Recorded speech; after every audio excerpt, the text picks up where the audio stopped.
નમસ્કાર નમસ્કાર નમસ્કાર વિદ્યાર્થી મિત્રો, મારું નામ છે કાર્તિક લાઠિયા અને આપ સૌનું સ્ટડી માસ્ટર્સ યુટ્યુબ ચેનલની અંદર સ્વાગત છે. વિદ્યાર્થી મિત્રો, ધોરણ 10 ની પરીક્ષા અપાઈ ગઈ છે, તેમનું રિઝલ્ટ પણ જાહેર થઈ ચૂક્યું છે અને તમને જે પણ માર્ક્સ આવ્યા હોય, ધોરણ 10 ની સતત મહેનત અને સખત પરિશ્રમના કારણે જે પણ કઈ માર્ક્સ આવ્યા હોય, જે પણ કઈ રિઝલ્ટ આવ્યું હોય, તો એને સ્વીકારીને આપણે સતત જીવનમાં આગળ વધવાનું છે. જે માર્ક્સ તમારા આવ્યા હોય, ભલે સારા આવ્યા હોય, ખરાબ આવ્યા હોય, એની હારે કોઈ લેવા દેવા નથી, પણ હવે એને એક પોતાનો ભાગ ગણીને, પોતાના જીવનની એક અચીવમેન્ટ ગણીને આપણે તેને આગળ લઈને આગળ વધવાનું છે અને જીવનમાં આ જ રીતે આપણે સતત ચાલતા રહેવાનું છે અને આગળ લેવાનું છે. કારણ કે વિજ્ઞાન એક ડાયનેમિક છે એમ કહેવાય. ડાયનેમિક એટલે કે સતત ચાલતું રહેતું. એમ આપણે પણ આપણી જીવનમાં સતત ડાયનેમિક રહેવાનું છે, સ્ટેટિક રહેવાનું નથી. ડાયનેમિક એટલે સતત ચાલતું રહેતું. જીવનમાં આપણે સતત ચાલતું રહેવાનું છે, કોઈ જગ્યાએ ઊભું રહી જવાનું નથી. બરોબર? તો સેમ ટુ સેમ વિજ્ઞાનને લગતી કોઈ પણ વિજ્ઞાન શાખાને લગતી કોઈ પણ સમસ્યા હોય, શા માટે વિજ્ઞાન લેવું, શા માટે મારે વિજ્ઞાન તરફ જોવું, આ બધી જ વસ્તુને મેં એક આગળના લેક્ચરની અંદર વેરી ડિટેલ સમજાવ્યું છે. શા માટે આપણે વિજ્ઞાનને આગળ વધારવો જોઈએ અથવા તો આપણે વિજ્ઞાન વિષય શા માટે પસંદ કરવો જોઈએ, આ બધી જ વસ્તુ આપણે આગળના લેક્ચરની અંદર જોઈ ગયા છીએ અને તેને જ આગળ વધારતા આપણે ધોરણ 11 ચેપ્ટર નંબર 1 એકમો અને માપનો શરૂ કરવા જઈ રહ્યા છીએ. વિદ્યાર્થી મિત્રો, આ ચેનલને તમારા મિત્રો જોડે શેર કરી દો. તમારા કોઈ એવા ખાસ હોય તેમને શેર કરી દો, જેના કારણે વિજ્ઞાન વિશે કંઈક ને કંઈક નવું જાણતા રહે, વિજ્ઞાનમાં સતત એનો રુચિ વધતી રહે, ઇન્ટરેસ્ટ વધતો રહે. એના માટે થઈને આ ચેનલને અત્યારે જ સબસ્ક્રાઇબ કરી દો અને તમારા મિત્રો જોડે શેર કરી દો.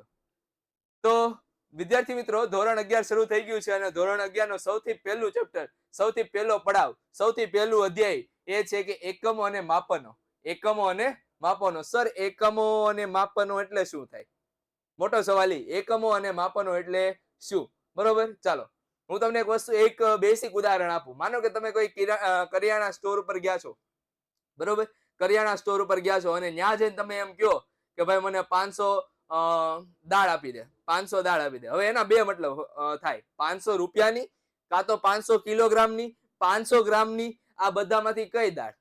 રેડી? આ ઓપ્શન છે કે ભાઈ દુકાન વાળો શું સમજે, ભાઈ 500 ની દાળ આપી દે એનો મતલબ શું છે? 500 રૂપિયાની દાળ જોતી છે આને, કે 500 ગ્રામની દાળ જોતી છે, કે પછી 500 કિલો દાળ જોતી? કાંઈ એવું જરૂરી થોડું છે કે ભાઈ આ વેચવા માટે લઈ જતા હોય. બરોબર? તો આવું બધું છે એ કોઈ રાશિ, કોઈ આંકડો છે, એની પાછળ કઈક પર્ટિક્યુલર વસ્તુ ઉમેરવાની આવે છે. બરોબર? હવે તમે અહીંયાથી માનો કે તમારે સુરત થી જવું છે અમરેલી. રેડી? સુરત થી અમરેલી જાવ અથવા તો ગુજરાતના એક છેડાથી બીજા છેડા સુધી જવું તમારે, તો તમે ડ્રાઈવરને અથવા તો તમારી જાતને તમે શું કહો? આપણે ભાઈ 500 હાંકવાનું છે. હવે 500 શું હાંકવાનું? કિલોમીટર હાંકવાનું, મીટર હાંકવાની છે કે શું છે? તો આ જે આંકડા પાછળનો જે ભાગ છે ને, આંકડા પાછળનો ભાગ, એને આપણે શું કહેવાય? એકમ કહેવાય. એને આપણે શું કહેવાય? એકમ કહેવાય. અને આ એકમ ભૌતિક રાશિની અંદર ખૂબ જ મહત્વ ધરાવે છે, ભૌતિક વિજ્ઞાનની અંદર ખૂબ જ મહત્વ ધરાવે છે. બરોબર? તો આ એકમ વિશે આપણે વાત કરવાની છે. અને બીજી વસ્તુ છે માપન. બીજી વસ્તુ શું છે? માપન. હવે આ માપન એટલે શું? આપણે કોઈ વસ્તુને માપવાની હોય. બરોબર? માનો કે આ પેનની લંબાઈ મારે માપવી હોય, આ પેનની લંબાઈ મારે માપવી હોય. એક બિંદુ તમે અહીંયા મૂકો અને બીજો બિંદુ અહીંયા મૂકો સ્કેલનું. બરોબર? તો તમને જે લંબાઈ મળી એ શું કહેવાય? એનું માપન કહેવાય. આ પેનની માપન કહેવાય. બરોબર? તો માપન કોને કહેવાય એ ખબર પડી અને એકમ કોને કહેવાય એ ખબર પડી. હા સર, ખબર પડી. ચાલો આગળ વધવાનું. જો હવે ફરીથી એક નવું ઉદાહરણ આપું. માનો કે તમને એમ સવાલ પૂછે કે ભાઈ અહીંયાથી તમારે કોઈ બીજી જગ્યાએ જવું છે, એક જગ્યાએથી બીજી જગ્યાએ જવું છે, તો તમારી પાસે માત્ર બે છે. હવે બે શું છે? કલાક, મિનિટ, સેકન્ડ શું છે આ? અથવા તો કિલોગ્રામ શું છે? મીટર, કિલોમીટર શું છે આ બધું? તો આ જે પાછળનો ભાગ છે ને, પાછળનો ભાગ, આંકડાની પાછળનો ભાગ, એને આપણે શું કહીશું? એકમ કહીશું. શું કહીશું? એકમ. અને આ જ એકમ આપણા ફિઝિક્સની અંદર, ભૌતિક વિજ્ઞાનની અંદર બહુ અગત્યનો ભાગ ભજવે છે. રેડી? એટલે એકમ વિશે આપણને વધારે પડતી માહિતી હોવી એ ખાસ જરૂરી છે. બરોબર? ચાલો તો શરૂ કરીએ. એકમો અને માપનો. ઓકે, આ ચેપ્ટર ની અંદર આપણે કઈ કઈ વસ્તુ જોવાની છે? તો કે આ ચેપ્ટર ની અંદર આપણે જોવાનું છે એસઆઈ એકમો. બરોબર? સાર્થક અંકો, પછી ભૌતિક રાશિઓના પરિમાણ, પછી પારિમાણિક સૂત્રો અને પારિમાણિક સમીકરણો, અને પરિમાણિક વિશ્લેષણ અને તેના ઉપયોગ. આ બધી જ વસ્તુ આપણે ધીમે ધીમે આવશે. એમાં જે ટોપિક છે ને, પરિમાણો, આ ટોપિક, આ ફિઝિક્સમાં 11th અને 12th અથવા તો કોલેજ લેવલે પણ જાશો ને, તો આ બધી જ જગ્યાએ કામમાં લાગશે. જ્યારે પણ તમારી સામે કોઈ નવી રાશિ ઇન્ટ્રોડ્યુસ થાય ને, ભૌતિક રાશિ ઇન્ટ્રોડ્યુસ થાય ને, ત્યારે આ શું થાય તો કે આ પારિમાણિક સૂત્ર તમારે દર વખતે આવશે. સર આ ક્યારના ભૌતિક રાશિ કરવા, ભૌતિક રાશિ થાય શું? તો ભૌતિક રાશિ એટલે તમે સમજો કે તમે 9મા ધોરણની અંદર ભણી ગયા વેગ, બરોબર, દળ ભણી ગયા, પછી પ્રવેગ ભણી ગયા, પછી સમય ભણી ગયા, પછી લંબાઈ ભણી ગયા, પછી શું કહેવાય 10મા ની અંદર તમે વિદ્યુત ભણી ગયા. શું ભણી ગયા? વિદ્યુત પ્રવાહ, વિદ્યુત ભાર. આ બધી જ રાશિઓ શું છે? ભૌતિક રાશિ છે. આ બધી જ રાશિઓ કેવી રાશિઓ છે? ભૌતિક રાશિઓ છે. અને આ જ ભૌતિક રાશિઓના જે પાછળ લાગે છે એને આપણે શું કહીએ છીએ? એકમ કહીએ છીએ. પ્રમાણભૂત માપને આપણે શું કહીએ છીએ? એકમ. ભૌતિક રાશિઓ અને તેના પ્રમાણભૂત માપને આપણે શું કહીએ છીએ? એકમ કહીએ છીએ. બરોબર. જેમ કે આપણે વેગનો એકમ જોયા હતા, મીટર પર સેકન્ડ હતું, તો આ એનો એકમ છે. દળનો એકમ થાય કિલોગ્રામ અથવા તો ગ્રામ અથવા તો મિલીગ્રામ, જે લો ઈ તમે. બરોબર. પછી પ્રવેગનો એકમ મીટર પર સેકન્ડ સ્ક્વેર લીધો તો, સમયનો એકમ સેકન્ડ લીધો તો, અથવા તો મિનિટ લીધો તો, અથવા તો અવર લીધો તો, કલાક લીધેલી. બરોબર. પછી લંબાઈ આપણે લીધી હતી કિલોમીટરમાં, મીટરમાં, પછી માઇક્રોમીટરમાં, મિલીમીટરમાં, આ બધું આવશે. બરોબર. વિદ્યુત પ્રવાહ આપણે લીધો તો એમ્પિયરમાં, માઇક્રો એમ્પિયરમાં, મિલી એમ્પિયરમાં. આ બધી જ વસ્તુ આપણે જોયેલી. બરોબર. તો આ જે રાશિઓ છે, આ રાશિઓ, આને શું કહેવાય? ભૌતિક રાશિ. આ બધી છે ભૌતિક રાશિઓ. શું છે? ભૌતિક રાશિઓ. તો સર એટલી જ ભૌતિક રાશિ છે આપણી પાસે? ના વિદ્યાર્થી મિત્રો, આપણી પાસે ઘણી બધી પ્રકારની ભૌતિક રાશિઓ છે. એનું લિસ્ટ કરવા જઈએ તો આ બોર્ડ નાના પડવા મળે. બરોબર. અવડી મોટી એટલી બધી આપણી પાસે ભૌતિક રાશિઓ છે. પણ આપણે જેટલી કામની છે એટલી જ ભૌતિક રાશિઓ વિશે અભ્યાસ કરવાનો છે. કારણ કે જરૂર કરતા વધારે તમારા માથાથી ઉપર વયું જાય કે ભાઈ આ હે સર આ ક્યાંથી આવ્યું, હે સર આ ફલાણું ક્યાંથી આવ્યું, ઢીકડું ક્યાંથી આવ્યું. એટલા માટે થઈને આપણે જેટલું કામનું છે એટલું જ જોઈશું.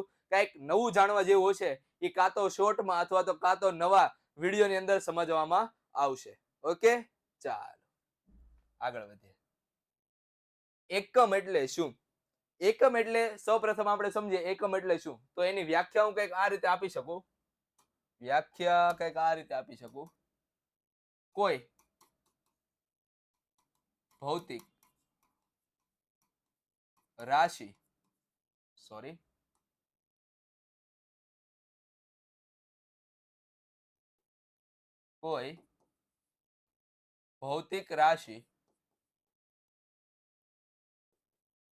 અને તેના પ્રમાણભૂત માપને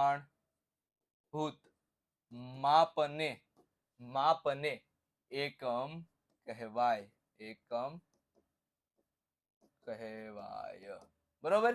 કોઈ ભૌતિક રાશિ અને તેના પ્રમાણભૂત માપને એકમ કહેવાય. ચાલો આને ઉદાહરણથી સમજીએ. માનો કે ભૌતિક રાશિ આપી છે તમને સમય. આ ભૌતિક રાશિ છે. બરોબર. ભૌતિક રાશિ સમય આપ્યું છે. તેનું માપન શેમાં થાય? તો કે આ સેકન્ડમાં થાય, મિનિટમાં થાય અથવા તો કલાકમાં થાય. રેડી? એ જ રીતે જો તમને લંબાઈ આપી હોય તો લંબાઈનું માપન થાય કિલોમીટર, પછી મીટર, માઇક્રોમીટર, સેન્ટીમીટર. આ રીતે ઘણા બધા આના એકમ આવે. બરોબર.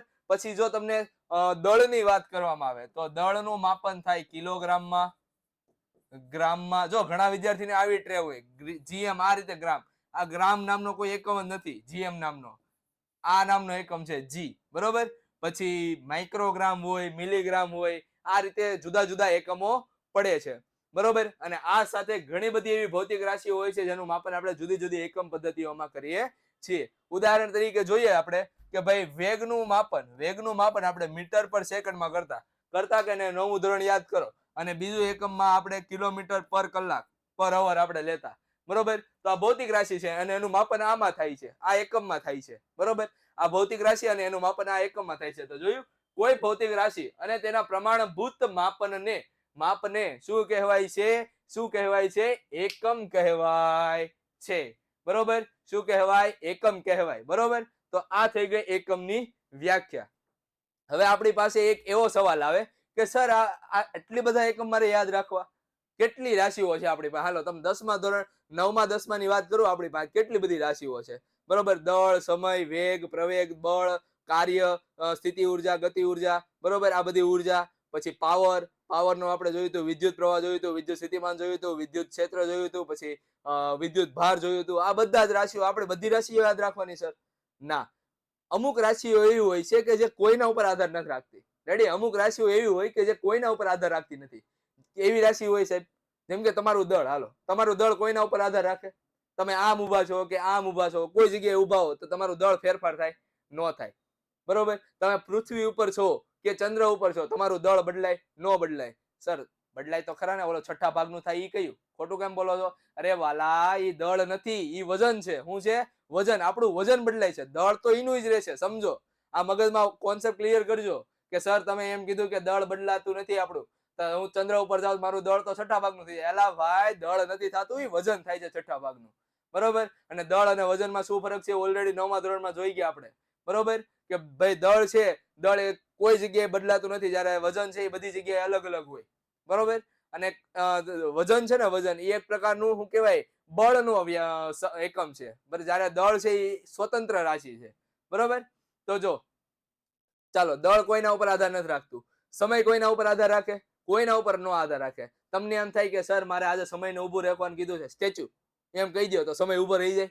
ક્યારેય ઊભો ન રહે. સમય તો પોતાના વેગથી શરૂ જ રહેવાનો છે. રેડી? પોતાની જે ઝડપ છે એ ઝડપથી આગળ વધવાનો છે. તમને ક્યારેક ક્યારેક એમ લાગશે કે હા સાહેબ ક્યાં આવ્યા, એલા કંટાળો આવે છે, આ સાહેબના લેક્ચરમાં આમ લાગે સમય ઊભો રહી ગયો છે. બરોબર? એ તમારો પર્સપેક્ટિવ છે. કોકના લીધે કોકનો સમય ધીમો ને કોકના સમય ફાસ્ટ, એ રીતે પણ થઈ શકે. બરોબર? તો સમય કેવો છે? સ્વતંત્ર છે. સમય કેવો છે? સ્વતંત્ર છે. મતલબ કે કોઈના ઉપર આધાર રાખતું નથી. તો એવી 7 મૂળભૂત રાશિઓ છે જે કોઈના ઉપર આધાર રાખતી નથી, અને એ રાશિઓ આપણે જોવાની છે નેક્સ્ટ સ્લાઇડમાં. ચાલો, એની પહેલા આપણે એક વસ્તુ એ જોઈએ કે એકમ પદ્ધતિઓ કઈ કઈ હતી આપણી પાસે. બરોબર? અને એકમ પદ્ધતિઓ વિકસાવવાની જરૂર શા માટે પડી એ પણ જો. માનો કે તમે ભારતમાં રહો છો ને, ભારતમાં ગુજરાતી બોલો એટલે ભારતમાં જ રહેતા હશો તમે, ગુજરાતમાં ઈ રીતે પાછા પર્ટિક્યુલર. ચાલો, તો તમે ભારતમાં રહો છો. ભારતમાં આપણે એક શું કહેવાય, એક પદ્ધતિ હતી કે આપણે લંબાઈને મીટરમાં માપતા. બરોબર? લંબાઈને આપણે મીટરમાં માપતા. અહીંયા કિલોમીટર નહીં આવે, કિલોગ્રામ આવશે. કિલોગ્રામ. દળને આપણે કિલોગ્રામમાં માપતા. અને અને આ આપણે સમય આપણે શેમાં માપતા? સેકન્ડમાં. વળી ઈ જ બાજુ તમે બ્રિટન સાઈડ જાવ ને તો બ્રિટનમાં ક્યાં આવી જાવ? ફૂટ, પાઉન્ડ અને સેકન્ડમાં આવી જાય. લંબાઈને આપણે ફૂટમાં માપીએ, વજનને આપણે પાઉન્ડમાં માપીએ, દળને આપણે પાઉન્ડમાં માપીએ, અને સમયને તો સેકન્ડમાં માપીએ જ છીએ. પછી બીજી કોઈ જગ્યાએ જાવ તો ત્યાં સીજીએસ એકમ આવી જાય. સીજીએસ એટલે કે સેન્ટીમીટર, ગ્રામ અને સેકન્ડ. સેન્ટીમીટર, ગ્રામ અને સેકન્ડ. સેન્ટીમીટર, ગ્રામ અને સેકન્ડ. બરોબર? તો આ બધી વખતે શું થતું ખબર કે કન્ફ્યુઝન થતું. માનો કે ભારતનો વ્યક્તિ બ્રિટન ગયો. બરોબર? ત્યાં જઈને એમ કે ભાઈ મને એક મીટર કપડું આપ. શું કે? 1 મીટર કપડું આપ. તો ઓલો કન્ફ્યુઝ, માથું ખંજોળવા મળે કે અરે 1 મીટર એટલે કેટલા થાય? રેડી? અથવા તો તમે જોવો તો પહેલાના ટાઈમ ઉપર છે ને કોઈ એક પર્ટિક્યુલર ઓલું નહોતું, કન્વર્ઝન નહોતું કે ભાઈ 1 મીટર બરાબર એટલા ફૂટ થાય, 1 ફૂટ બરાબર એટલા મીટર થાય. આ બધી વસ્તુ પહેલાના સમયમાં નહોતી. બરોબર? પેલા ઓલા વેત વાળું કરતા. કોકનું વેત નાનું હોય તો નાનું કાપડું મળે, કોકનું વેટ મોટું હોય તો મોટું કાપડ મળે. બરોબર? તો એ બધી વસ્તુમાં આપણે શું થઈ ગયા? કન્ફ્યુઝ થઈ ગયા કે ભાઈ આ શું છે આ બધું. તો એના માટે થઈને આપણને એક પર્ટિક્યુલર એકમની જરૂર પડી. શેની જરૂર પડી? એકમની જરૂર પડી. અને ત્યારે જુદા જુદા દેશે જુદી જુદી એકમ પદ્ધતિઓ સ્વીકારી. જેમ કે ભારતે એમકેએસ પદ્ધતિ સ્વીકારી, બ્રિટને એફપીએસ પદ્ધતિ સ્વીકારી, કોઈ બીજી જગ્યાએ જાવ તો એને સીજીએસ પદ્ધતિ સ્વીકારી. બરોબર? અને એના કારણે છે ને શું થયું કે ભાઈ એક નિશ્ચિત માપ મળ્યું. 1 મીટર તો એક ઓલી સ્કેલ લઈ લેતા આપણે, ભાઈ આ 1 મીટરની સ્કેલ છે, એટલું જ કપડું કાપવાનું. બધા દરજી પાસે એટલી જ મીટરની સ્કેલ હોય. બરોબર? એ જ રીતે તમે બ્રિટન જાવ તો એમ કે ભાઈ એટલા ફૂટ તો એટલા ફૂટનું જ કપડું કાપીને આપે. બરોબર? અથવા તો એટલા પાઉન્ડનું જ વજન આપતા. બરોબર? પછી શું ખબર કે દેશ પૂરતું હતું ત્યાં સુધી વાંધો નહીં. એક જગ્યાએથી બીજી જગ્યાએ ગયું ને ત્યાં તકલીફ થઈ કે ભાઈ ભારત વાળો બ્રિટન ગયો અથવા તો બ્રિટન વાળો ભારતમાં આવ્યો તો ભારતમાં આવીને ખબર આટલા પાઉન્ડનું મને કંઈક આપો, વજનનું કંઈક આપો. હવે ઓલો ઘૂમસળિયું મારે કે નહીં, આ પાઉન્ડ તો હું પહેલી વાર સાંભળું છું. આઉટ ઓફ સિલેબસનો સવાલ પૂછો કે ભાઈ પાઉન્ડ એટલે શું? તો આ પાઉન્ડમાં અને ઓલો ગ્રામમાં, કિલોગ્રામમાં અટવાઈ જતા હતા. એટલે એના કારણે થઈને વૈજ્ઞાનિકો એક મગજ લડાયું કે ભાઈ બધી જગ્યાએ આપણે અલગ અલગ એકમ પદ્ધતિઓ છે. રેડી? તો એની કરતા આપણે એક કામ કરીએ કે બધી જ એકમ પદ્ધતિઓને આપણે છે ને એક કરી નાખીએ. બધી એકમ પદ્ધતિને એક જ માપ આપી દઈએ. કોઈ એક માપ કે ભાઈ આ માપ એટલે એટલું જ, આના સિવાય બીજું કોઈ નહીં. લંબાઈને માપવું છે તો મીટરમાં જ માપવાનું. રેડી. દળને માપવું છે તો કિલોગ્રામમાં જ માપવાનું. રેડી. સમયને માપવો છે તો સેકન્ડમાં જ માપવાનો. બરોબર. વિદ્યુત પ્રવાહને માપવો છે તો એમ્પિયરમાં જ માપવાનો. તો આ બધું એક પ્રકારની શું થયું તો કે એક આખા વિશ્વમાં એક જ એકમ પદ્ધતિ આવી જેને આપણે એસઆઈ એકમ પદ્ધતિ કહેવાય. જેને આપણે શું કહીએ છીએ? એસઆઈ એકમ પદ્ધતિ, જેને આપણે સિસ્ટમ ઓફ ઇન્ટરનેશનલ એ વૈશ્વિક એકમ છે. કેવો એકમ છે? વૈશ્વિક એકમ છે. અને આ વૈશ્વિક એકમના કારણે હવે બધી જ જગ્યાએ તમે ભારતમાં જાઓ કે પછી બ્રિટનમાં જાઓ કે આફ્રિકામાં જાઓ કે કોઈ બીજી કન્ટ્રીમાં જાઓ, બધી જ જગ્યાએ આપણા એકમ કેવા થઈ ગયા હવે? સમાન. પહેલા એવું હતું કે ભાઈ મને એટલા પાઉન્ડ, એટલા કિલોગ્રામ, એટલા ગ્રામ આપ. હવે બધી જગ્યાએ એક સરખું થઈ ગયું, કિલોગ્રામ કિલોગ્રામ કિલોગ્રામ. બરોબર. તો આ થઈ ગયું એસઆઈ એકમ. રેડી. અને એસઆઈ એકમ બધી જ જગ્યાએ વેલિડ છે. એસઆઈ એકમ શું છે? બધી જ જગ્યાએ વેલિડ છે, કારણ કે આ વૈજ્ઞાનિકોએ બનાવેલી છે એસઆઈ એકમ. ઓકે, તો એટલું સમજ પડી. હવે આગળ વધીએ. હા, મૂળભૂત રાશિઓ. ચાલો, મૂળભૂત રાશિ કોને કહેવાય ખબર? કે એવી રાશિઓ જે ભૌતિક વિજ્ઞાનની અંદર પાયાની રાશિઓ છે. એવી રાશિઓ કે જે ભૌતિક વિજ્ઞાનની અંદર પાયાની રાશિઓ છે. અથવા તો બીજું ઉદાહરણ એમ આપી શકાય કે એવી રાશિઓ કે જે બીજા કોઈ ઉપર આધાર રાખતું નથી. બીજા કોઈ ઉપર આધાર રાખતું નથી. ચાલો, તો એના માટે થઈને આની બીજી વ્યાખ્યા કંઈક આ રીતે લખી શકાય. ઓર ભૌતિક વિજ્ઞાનમાં અથવા તો ભૌતિક રાશિઓની પાયાની રાશિને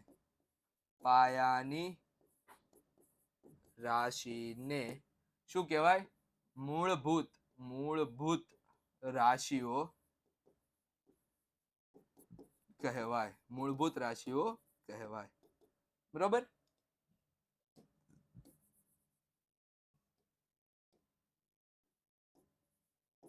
ચાલો, તો મૂળભૂત રાશિઓ 7 છે આપણી પાસે. કઈ કઈ મૂળભૂત રાશિઓ છે? જો યાદ રાખજો, એક્ઝામમાં છે ને આ સવાલ ઘણીવાર પૂછાય છે કે મૂળભૂત રાશિઓ એટલે શું અને મૂળભૂત રાશિઓ વિશે એના એકમો અને એની સંજ્ઞા જણાવો. બરોબર. તો આ 7 રાશિઓ તમારે લખીને આવવાની છે. બરોબર. મૂળભૂત રાશિ એટલે શું અને મૂળભૂત રાશિઓના એકમો. ચાલો વિદ્યાર્થી મિત્રો, ધ્યાનથી સમજજો કઈ કઈ રાશિઓ છે. પહેલી રાશિ આવે છે લંબાઈ. લંબાઈ શું આવે છે? લંબાઈ. એનો એકમ શું આપેલો છે તો કે મીટર. અને મીટરને દર્શાવાય શેમાં? મીટરને દર્શાવાય શેમાં? સ્મોલ એમ વડે. બરોબર. બીજી ભૌતિક રાશિ છે દળ. અને દળને આપણે કિલોગ્રામ વડે દર્શાવીએ છીએ, જે કેજીમાં છે. પછી આવે છે સમય. સમયને આપણે સેકન્ડમાં દર્શાવીએ છીએ. પછી આવે છે વિદ્યુત પ્રવાહ. વિદ્યુત પ્રવાહનો એકમ છે એમ્પિયર, જેને આપણે કેપિટલ એ વડે દર્શાવીએ છીએ. પછી થર્મોડાયનેમિક તાપમાન કેલ્વિનમાં દર્શાવીએ છીએ, જેને કેપિટલ કે વડે દર્શાવાય. દ્રવ્યનો જથ્થો, જેને મોલ વડે દર્શાવાય, જેને MOL વડે દર્શાવાય. જ્યોતિની તીવ્રતા, જેને કેન્ડેલા વડે દર્શાવાય, જેને આપણે સીડી કહીએ છીએ. શું કહીએ છીએ? સીડી. અહીંયા દેખાતું નહીં હોય તો આપણે સીડી. બરોબર. આ કેન્ડેલાનો એકમ છે. બરોબર.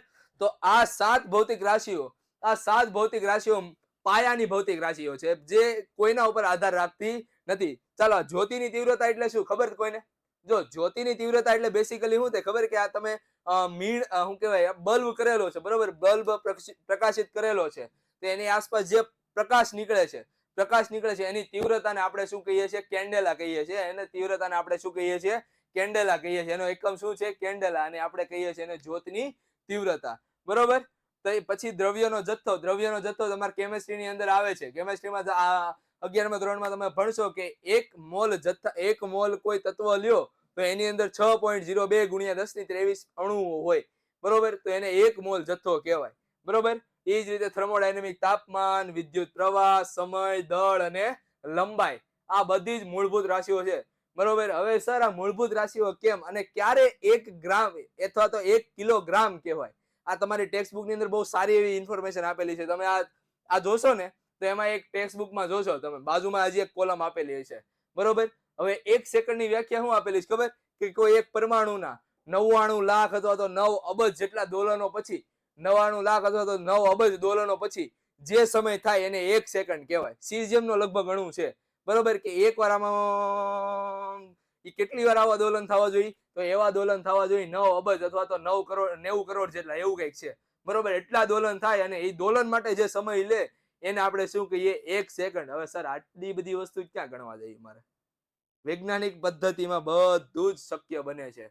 બરોબર. પછી તમને એમ કે 1 કિલોગ્રામ એટલે હું, તો એક ઇન્ડિયમનો સળિયો લીધો અને ઇન્ડિયમના સળિયાને શૂન્ય અવકાશના એક ચેમ્બરમાં દાખલ કરવામાં આવ્યો અને એમાં જે વજન થયું, બરોબર, એને આપણે 1 કિલોગ્રામ કીધેલું, બરોબર. એ જ રીતે લંબાઈની વાત કરીએ, સમયની વાત કરીએ, દળની વાત કરીએ, એમ્પિયરની વાત કરીએ, બરોબર. આ બધી જ વસ્તુઓનું માપન કોઈક ને કોઈક જગ્યાએ તમને આપેલું છે. વધુ જાણવું હોય તમે તમારા સૌથી મોટા ગુરુ કોણ, ગૂગલ બાબા, અથવા તો યુટ્યુબમાં સર્ચ કરી શકો છો. આ બધી જ વસ્તુ તમને ત્યાં મળી જશે. પણ કન્ડિશન એ છે કે તમને થોડું ઘણું હલકું ફુલકું ઇંગ્લિશ સમજાવવું જોઈએ, તો તમને આવડશે, બરોબર. હવે આપણે જોઈએ પૂરક રાશિ. પૂરક રાશિ કોને કહેવાય? મૂળભૂત રાશિ સમજી ગયા. મૂળભૂત રાશિ કોને કહેવાય? એવી રાશિ કે જે બીજા કોઈ ઉપર આધાર નથી રાખતી. એવી રાશિ કે જે બીજા કોઈ ઉપર આધાર નથી રાખતી, અથવા તો એ પાયાની રાશિઓ છે. જે ભૌતિક રાશિઓ પાયાની રાશિ છે એને આપણે કેવી રાશિ કીધી? મૂળભૂત રાશિ કીધી. હવે આપણે જોવાની છે પૂરક રાશિ કોને કહેવાય. હવે જો પૂરક રાશિમાં પણ એક પ્રકારની વ્યાખ્યા આપી શકાય કે ભાઈ એ પાયાની રાશિ નથી, રેડી, મૂળભૂત રાશિ નથી, છતાં એ પણ કેવી રાશિ છે? મૂળભૂત રાશિ તરીકે વર્તે છે. એને આપણે શેમાં શું નામ આપ્યું છે? પૂરક રાશિઓ. બીજી રીતે વ્યાખ્યા આપવી હોય તો કંઈક આ રીતે વ્યાખ્યા આપી શકાય કે એવી રાશિઓ કે જેનો સમાવેશ મૂળભૂત રાશિમાં નથી થયેલો, છતાં મૂળભૂત રાશિ જેવું જ વર્તે છે, તો એવી રાશિઓને આપણે શું કહીએ છીએ? પૂરક રાશિઓ કહેવાય છે. એવી રાશિઓ કે જેઓ મૂળભૂત રાશિમાં સમાવેશ નથી થયા, તો એને આપણે શું કહીએ છીએ? પૂરક રાશિ કહેવાય. અને પૂરક રાશિ યાદ રાખજો, બે છે. કઈ બે? તો કે એક આવે છે સમતલ કોણ અને બીજો આવે છે ઘન કોણ. હવે આ સમતલ કોણ અને ઘન કોણ એટલે શું, એ સમજવા માટે આપણે એક વસ્તુ જોવાની છે, બરોબર. ચાલો હવે એ વસ્તુ કઈ છે એ આપણે જોઈશું. પહેલા આપણે સ્ટાર્ટ કરીએ સમતલ કોણ. રેડી? સમતલ કોણને ડી થીટા વડે દર્શાવે. આને કહેવાય થીટા. શું કહેવાય? થીટા. શું કહેવાય? થીટા. થીય નહીં, થીટા.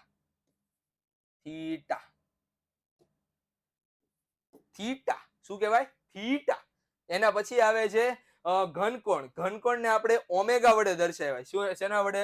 Omega, D omega. આને કહેવાય ઓમેગા.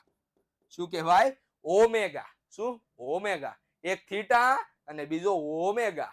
એટલે કેવા નામ રાખે આ બધા, થીટા અને ઓમેગા. આના ફૈબા કેવા છે? છી, ખરાબ નામ રાખે.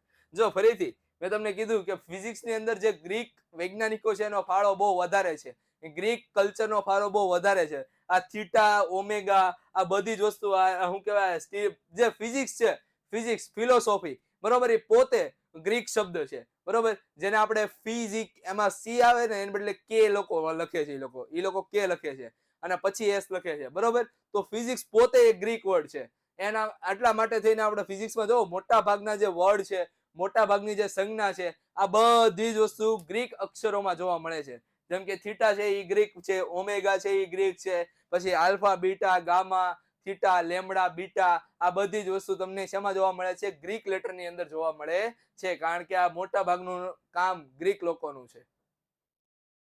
આપણે શું કરતા હતા? આપણે ભલામણા સૌથી પહેલા આ બધી વસ્તુ કહી દીધેલી છે, પણ આપણા ગ્રંથો હજી એટલા, શું કહેવાય, પોપ્યુલર નથી થયા હતા. તો અંગ્રેજો જેટલા થયા હતા એ બધાને ઉપાડીને વી ગયા, નાશ કરી દીધો. અને પછી કે હમારે પાસ આવીએ. એલા ભાઈ, અમારી પાસે બધું હતું, પણ તમે લોકો લૂંટીને વી ગયા. ખાલી ને ખાલી અમારી પાસે શું રહેવા દીધું? ગરીબી ને ભ્રષ્ટાચાર. ચાલો હવે આપણે જોઈએ સમતલ કોણ. શું જોવાનું છે? સમતલ કોણ. માનો કે એક વર્તુળ છે. આ વર્તુળ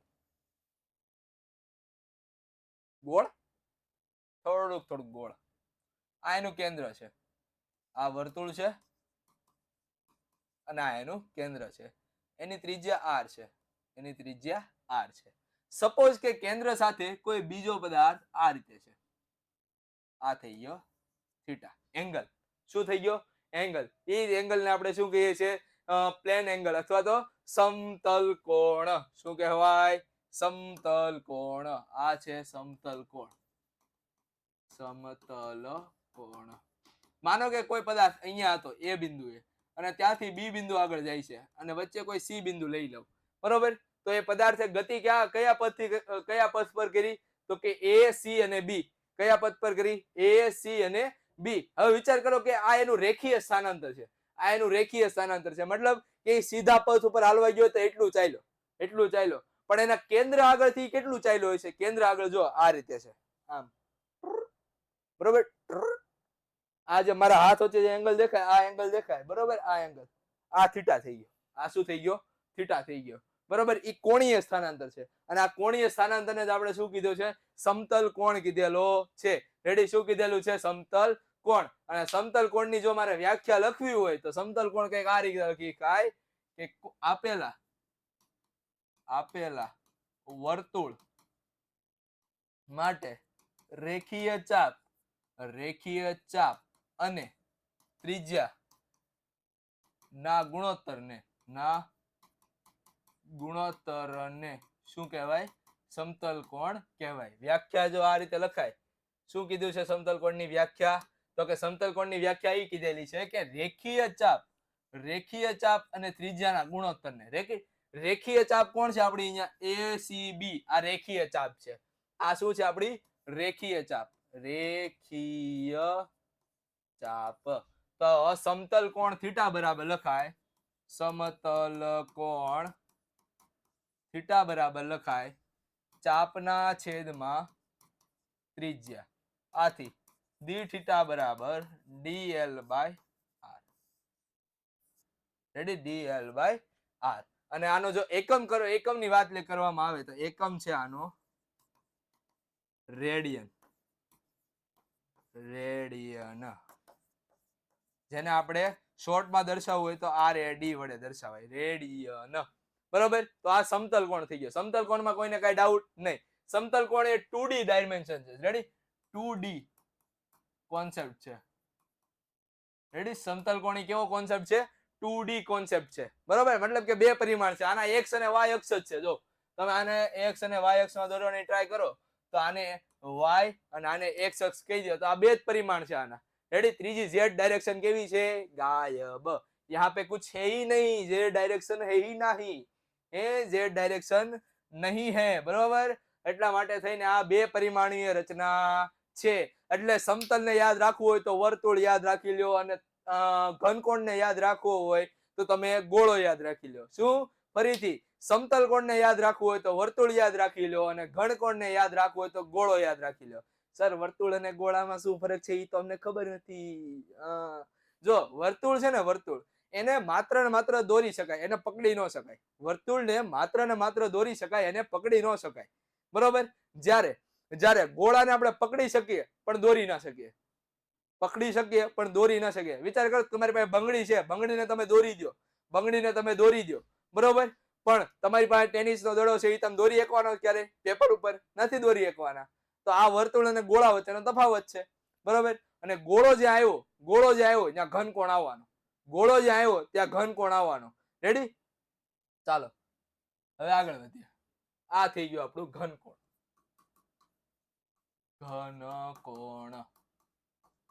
બરોબર? આ આપણું ઘન કોણ. હવે સમજો ઘન કોણ કોને કહેવાય? આઈસ્ક્રીમ નો કપ ખાધેલો, આઈસ્ક્રીમ ઓલો કોન, આઈસ્ક્રીમ નો કોન, બરોબર? એમાં ઓલો તમે શું કરો? પેલા શરૂઆતમાં ઉપરનો જે ભાગ આવે ને, ઓલો ક્રીમી ભાગ, એ તમે ખાઈ જાવ. પછી જે ભાગ ઓલો ગોળાકાર વધે, ઓલો વેફર વાળો ગોળાકાર ભાગ વધે. અથવા તો તમે ક્યારેક ઓલું ખબર ટેમ્પો હોય, ટેમ્પાની અંદર ઓલા ફોફા હોય, ખાલી કોનના ફોફા, એની અંદર ઓલો આઈસ્ક્રીમ ભરી ભરીને તમને આપે. તો ઓલા કોનના ફોફા જોજો ક્યારેક કેવા હશે. અંદરથી આ રીતે હશે, બરોબર? અહીંયાથી આમ, બરોબર? તો જે આ એક એંગલ અહીંયા બને છે ને, કેન્દ્ર પાસે જે એંગલ બને છે ને, આ એંગલને આપણે ઘન કોણ કહેવાય. શું કહેવાય? ઘન કોણ કહેવાય. હજી થોડુંક ફીલ થી સમજવું હોય ને તો હજી આપણે આગળ વધીએ. ઘન કોણ કોને કહેવાય ને એ જોઈએ. કે નહીં, આનો વ્યાખ્યા લખવી હોય તો આપેલ પદાર્થ ના કેન્દ્ર પાસે કોઈ કોણ એવો બને કે જેથી તે સમતલ ના ક્ષેત્રફળ અને ત્રિજ્યા ના વર્ગ નો ગુણોત્તર જેટલો થાય. સમજાણું નહીં? ચાલો સમજીએ, ટ્રાય કરીએ. સૂત્ર લખી નાખીએ પછી આપણે સમજીએ. બરોબર, ડી ઓમેગા બરાબર ડીએ બાય આર સ્ક્વેર. ક્ષેત્રફળ છે ને એટલા માટે ડીએ બાય આર સ્ક્વેર. આનો જે એકમ આવે, એકમની વાત કરું તો એકમ છે આનો સ્ટીરેડિયન.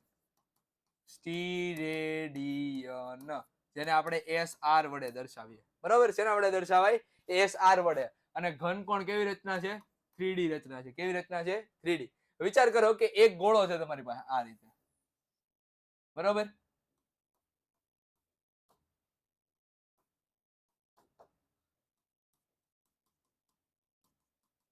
આ શું કર્યું? આ વચ્ચેનો ભાગ છે ને બેસિકલી ગોળાની આમ આ ભાગ દર્શાવે. જો તમે મારો જે વિડીયો જોતો છે ને આ રીતે છે. બરોબર, જે ડોટેડ લાઈન છે ને આ આમ ભાગ છે. રેડી? અને ઓલો ભાગ આ રીતે છે આમ. ઓકે, ચાલો હવે આમાંથી છે ને આ એનું કેન્દ્ર છે. આ એનું કેન્દ્ર છે. માનો કે મારે ઘનકોણ શોધવો છે. શું? ઘનકોણ શોધવો છે. તો ઘનકોણ કઈ રીતે મળે ખબર? કે આ સપાટી આગળ મારે ઘનકોણ શોધવો છે. તો એ સપાટીથી મારે શું કરવાનું ખબર? એ ચારે ચાર દોરાને આમ લઈ આવવાના. ચારે ચાર દોરાને કેન્દ્ર પાસે લઈને આવવું. તો આ રીતના રચના બને. આ સપાટી છે આ રીતે. આ રીતે સપાટી છે. બરોબર, અને તે સપાટીથી આપણે હું અત્યારે આ ભૂસી નાખું છું.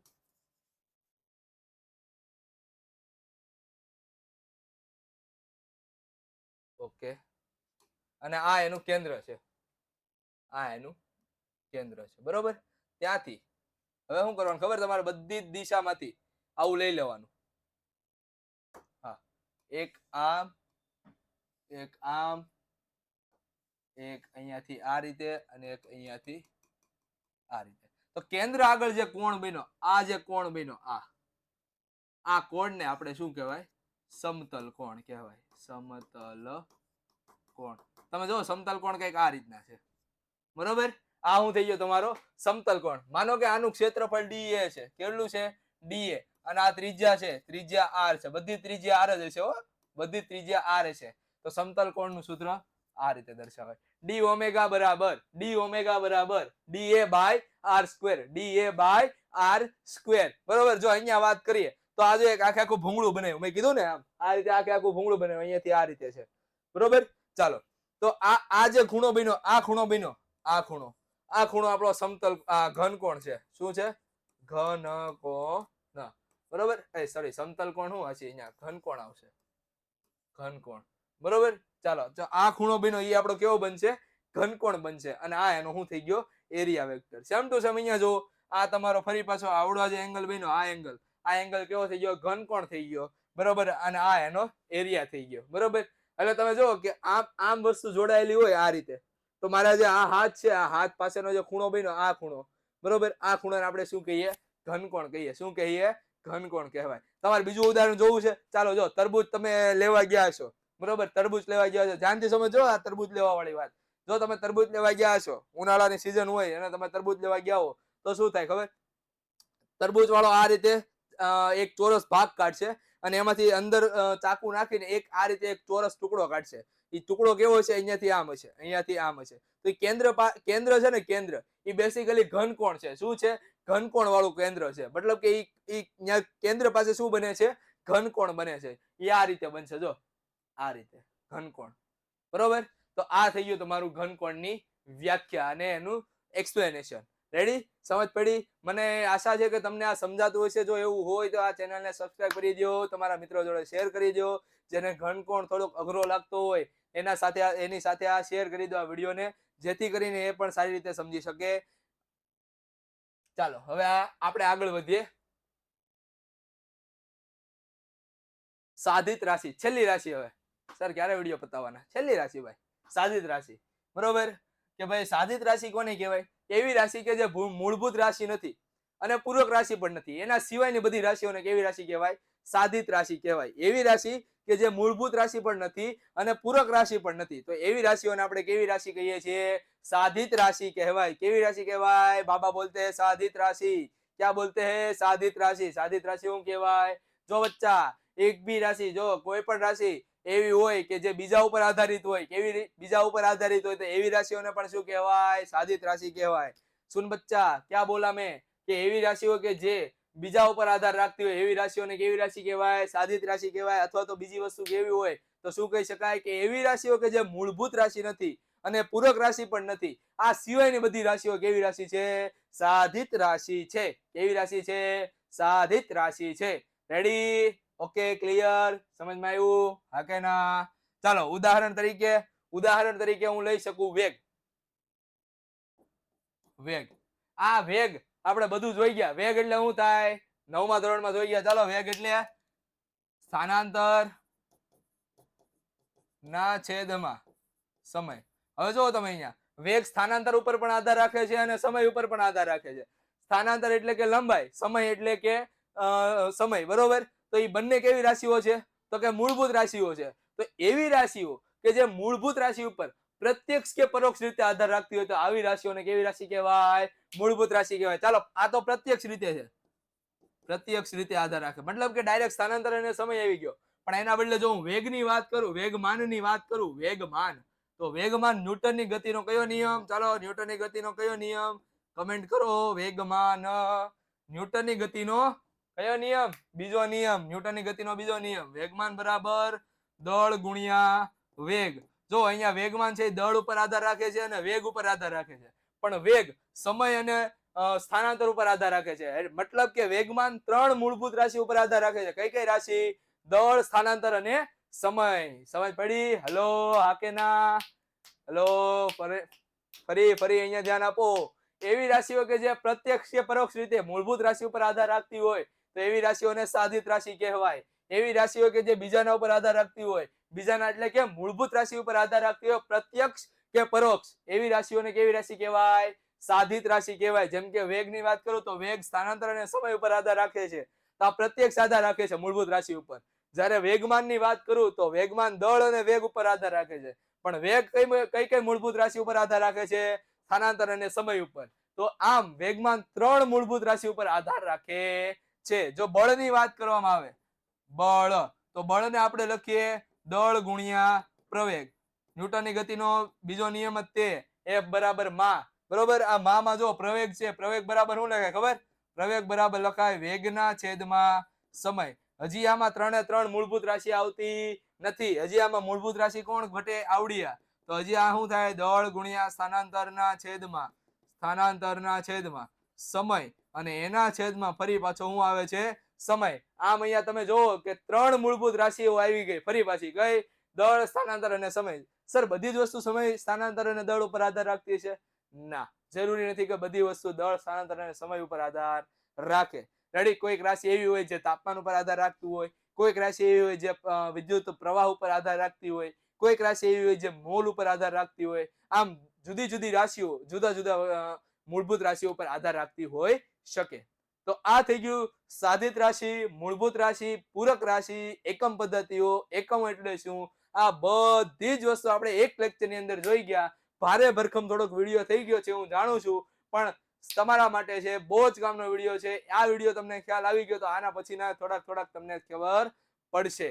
બરોબર? આશા રાખું છું કે તમને આ વિડીયો પસંદ આવ્યો હશે. જો એવું હોય તો તમારા મિત્રો જોડે શેર કરી દો, ચેનલને સબસ્ક્રાઇબ કરી દો અને વિડીયોને લાઈક કરી દો અને કમેન્ટ કરવાનું ભૂલવાનું નહીં. સર શું? ઝકાસ. રેડી? વિડીયો કેવો લાગ્યો? મસ્ત લાગ્યો?